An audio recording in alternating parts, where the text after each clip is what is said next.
Shalom everyone. I am Sarita, a student of the Holy Torah at ACTC Seminary. ఈ వారం తోరా గ్రంథములో 38వ పర్ష కొరాక్ లేదా కొరాహు. ఇది లేవీలలో ఒక నాయకుని పేరు. సెఫర్ తోరానందు ఇది 38వ పర్ష. సెఫర్ బెమిద్బర్ లేదా సంఖ్యాకాండమునందు ఇది 5వ పర్ష. ఈ పర్ష యొక్క 4వ అలియా వాక్య భాగములు సెఫర్ బెమిద్బర్ లేదా సంఖ్యాకాండము 17వ అధ్యాయము 9 నుండి 15 వచనముల వరకు. ఈ 4వ అలియాలో ఇజ్రాయేలీల సమాజం కోరాహు తిరుగుబాటు తర్వాత యావే యొక్క న్యాయ తీర్పును చూసి భయపడుతుంది. వారు మోషే మరియు అహరోనుల వైపు తిరిగి మీరు యావే యొక్క సమాజాన్ని చంపించారు అని ఆరోపిస్తారు.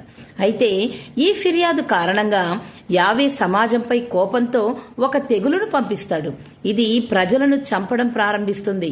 మోషే వెంటనే అహరోనును ధూప కలశం తీసుకుని సమాజం మధ్యలో నిలబడి ప్రాయశ్చిత్తం చేయమని ఆదేశిస్తాడు.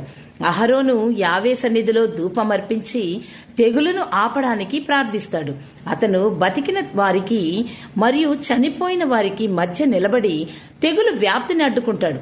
అయినప్పటికీ ఈ తెగులు కారణంగా 14,700 మంది ప్రజలు మరణిస్తారు.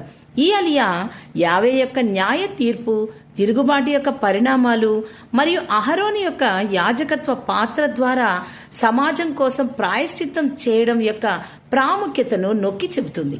మరిన్ని తోరా పాఠాల కోసం మా యూట్యూబ్ ఛానల్ని సబ్స్క్రైబ్ చేయడం గొప్ప ఆలోచన. Shalom లెహిత్రోత్. Thanks for watching. Do subscribe our channel. Please like, share, comment and don't forget to click the bell icon for notifications.